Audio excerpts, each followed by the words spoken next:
إن الحمد لله نحمده ونستعينه ونستغفره ونعوذ بالله من شرور أنفسنا ومن سيئات أعمالنا من يهده الله فلا مضل له ومن يضلل فلا هادي له وأشهد أن لا إله إلا الله وحده لا شريك له وأشهد أن محمدا عبده ورسوله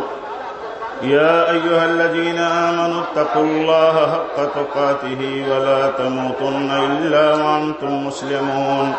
يا أيها الناس اتقوا ربكم الذي خلقكم من نفس واحدة وخلق منها زوجها وبث منهما رجالا كثيرا ونساء واتقوا الله الذي تساءلون به والأرحام إن الله كان عليكم رقيبا يا أيها الذين آمنوا اتقوا الله وقولوا قولا سديدا يصلح لكم أعمالكم ويغفر لكم ذنوبكم ومن يطع الله ورسوله فقد فاز فوزا عظيما أما بعد فإن خير الحديث كتاب الله وخير الهدي هدي محمد صلى الله عليه وسلم وشر الأمور محدثاتها وكل محدثة بدعة وكل بدعة ضلالة وكل ضلالة في النار أعوذ بالله من الشيطان الرجيم لن ينال الله لحومها ولا دماؤها ولكن يناله التقوى منكم. دینی بھائیوں، بزرگوں، عزیز نوجوانوں، اسلامی ماں اور بہنوں، عزیز بچوں، آج یوم الاضحیٰ ہے، آج عید الاضحیٰ کا دن ہے، یعنی آج یوم النحر ہے، قربانی کا دن ہے. پیارے نبی صلی اللہ علیہ وسلم فرماتے ہیں کہ سال کے سارے دنوں میں سب سے افضل دن قربانی کا دن ہے. یہ دن، آج کا دن، سال کے سارے دنوں میں سب سے افضل دن ہے، اور آج کا سب سے محبوب عمل اللہ تعالیٰ کے یہاں قربانی کا خون بہانا ہے. اسی لیے پیارے نبی صلی اللہ علیہ وسلم نے نماز کے بعد قربانی کے لیے جلدی اور عجلت یعنی جلدی کرنے کا حکم دیا ہے. تاخیر کرنے کے بجائے جلدی کرنے کا حکم دیا ہے کہ جلدی کرو. تو اللہ تعالیٰ کو آج کے دن سنت ابراہیمی کی تجدید میں جو خون بہایا جاتا ہے قربانی کا، اللہ تعالیٰ کو بے حد محبوب ہے. اسی بنیاد پر پیارے نبی صلی اللہ علیہ وسلم نے یہ بات بیان فرمائی تھی کہ جس کے پاس استطاعت ہو اس کے باوجود بھی قربانی وہ نہ کرے تو ہماری عیدگاہ میں نہ آئے. یعنی یہ ابراہیم علیہ السلام کی سنت اللہ تعالیٰ کو اتنی محبوب ہے کہ وہ اپنے بندوں سے اس طرح وہ تقاضا کرتا ہے اور اس طرح تاکید فرماتا ہے. اس لیے اس اہتمام اور اس سمجھ کے ساتھ ہمیں آج کے دن کی اہمیت اور آج کے دن کی عظمت اپنے دلوں میں رکھنی چاہیے کہ سال کے سارے دنوں میں سب سے افضل دن قربانی کا دن ہے، یوم النحر کا دن ہے، 10ویں ذی الحجہ کا دن ہے. اور آج جب ہم اللہ تعالیٰ کے لیے اخلاص کے ساتھ پیارے نبی صلی اللہ علیہ وسلم کی سنتوں کے مطابق اپنی استطاعت بھر کوشش کرنے جا رہے ہیں قربانی کے لیے، اللہ تعالیٰ کے لیے دوگانہ نماز کے بعد اس کی تکبیر، اس کی تحلیل، اس کی کبریائی بڑائی بیان کرتے ہوئے، تو آج ہمیں اللہ تعالیٰ کا اس بات پر بھی بے پناہ شکر ادا کرنا چاہیے کہ ہم ہزاروں بھائیوں کو، ہماری ماؤں بہنوں کو اللہ تعالیٰ نے اس یادگاری عیدگاہ میں ایسے موسم میں بھی ایسا موقع دیا کہ ہم نے عید کی نماز یہاں اس میدان میں پڑھ لی. یہ توقع سے باہر بات تھی، لیکن اللہ سے کیا چیز بعید ہے. ابھی نکلے ہم اپنے گھر سے، شیل سے، اور اس وقت بارش ہو رہی تھی، بوندا بادی ہو رہی تھی. ایسا تصور ہو رہا تھا کہ اللہ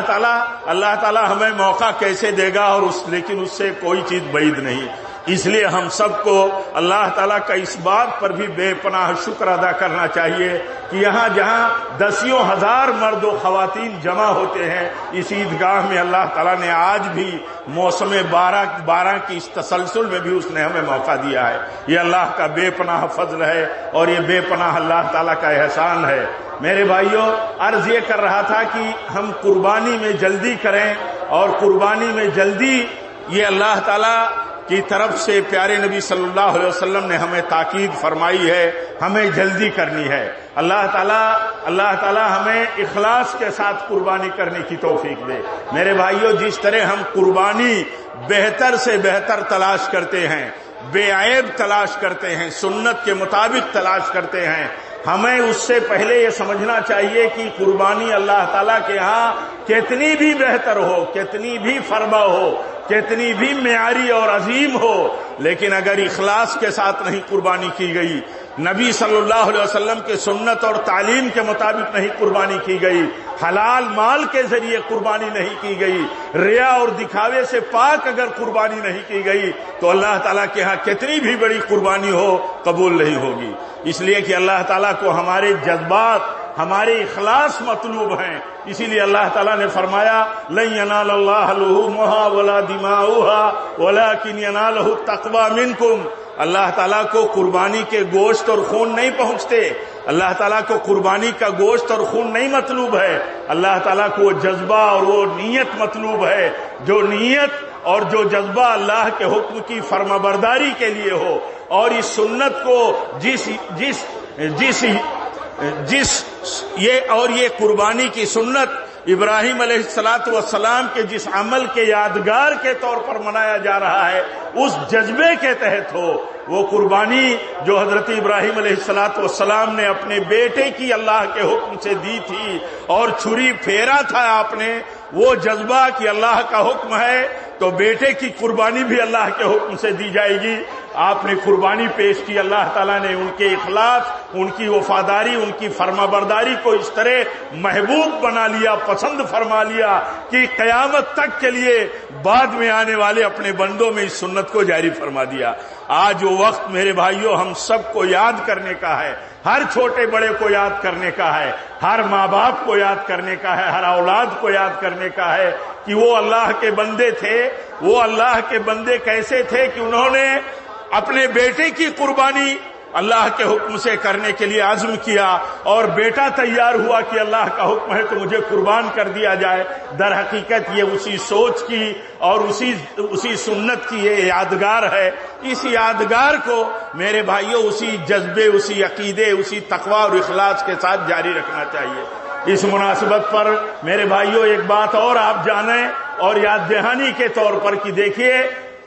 عید کے دن، عید کے ایام عید ہے، یہ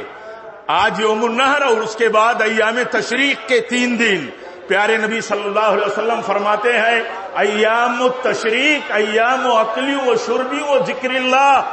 اللہ کے نبی فرماتے ہیں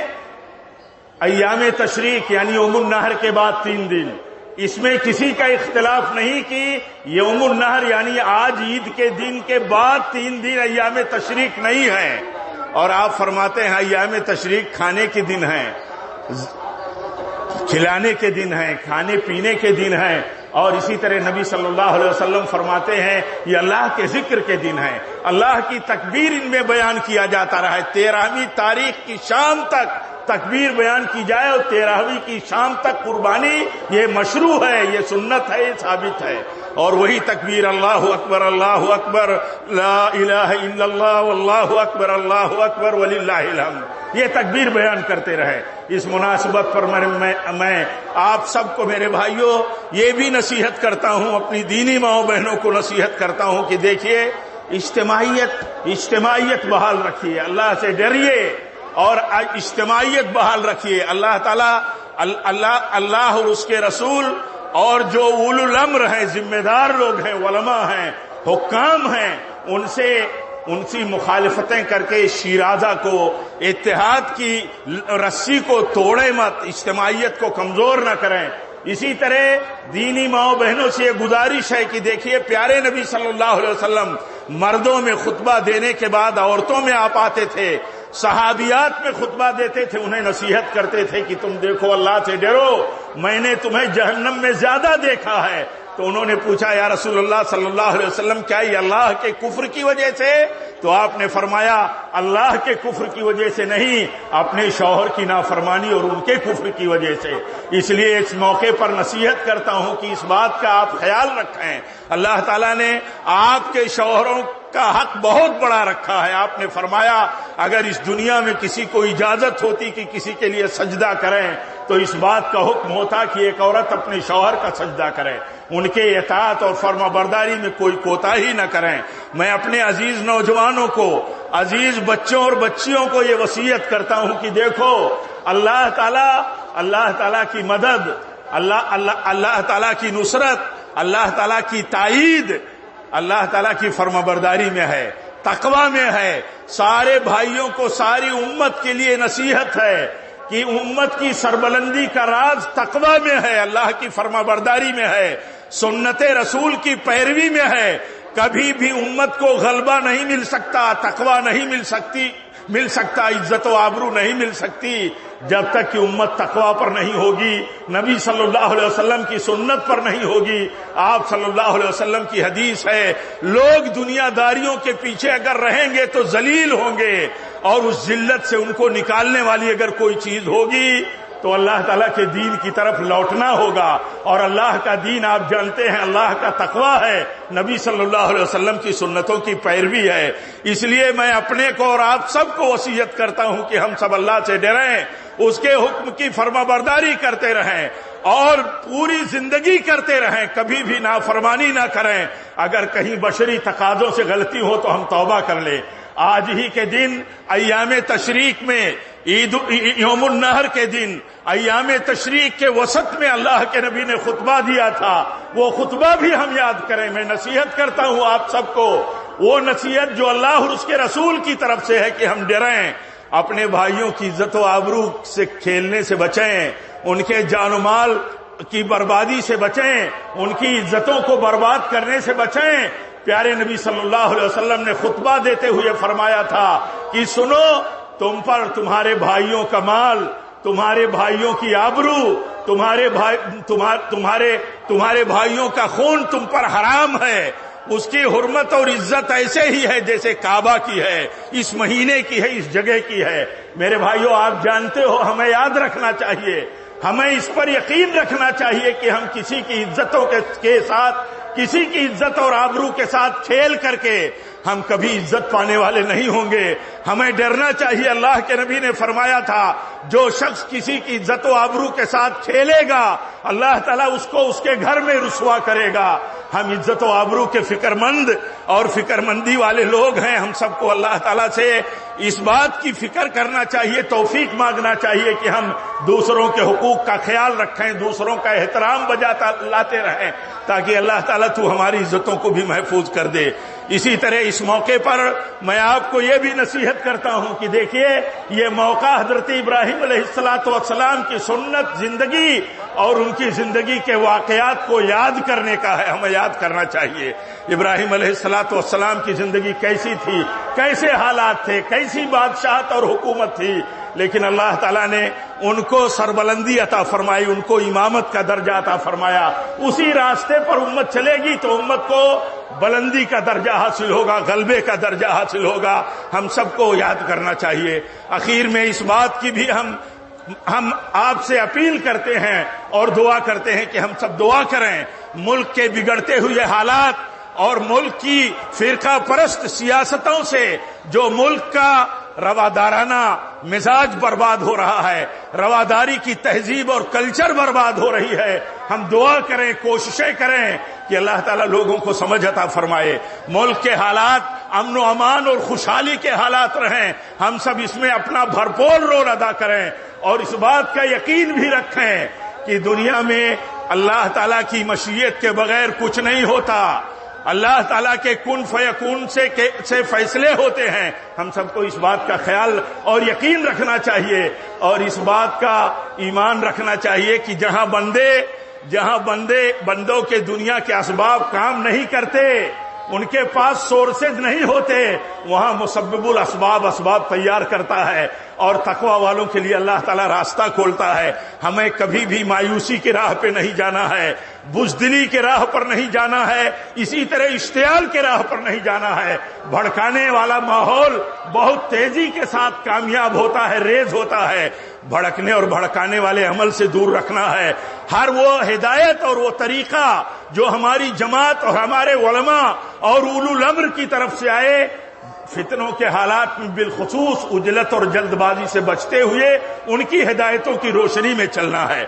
اس موقع پر میں آپ کو یہ بھی بتاؤں کہ دیکھیے بہت سارے پروپیگنڈے ہوئے، آج بھی اس کے اثرات ہیں کہ قربانی کے چمڑوں کو ضائع کرنا ہے، دفن کر دینا ہے۔ میرے بھائیو، یہ صحیح نہیں ہے۔ قربانی کے چمڑے آپ جہاں پہلے دیتے تھے، جہاں آپ پسند کرتے ہیں وہاں دیں، ضائع مت کریں، پہنچانے کی کوشش کریں۔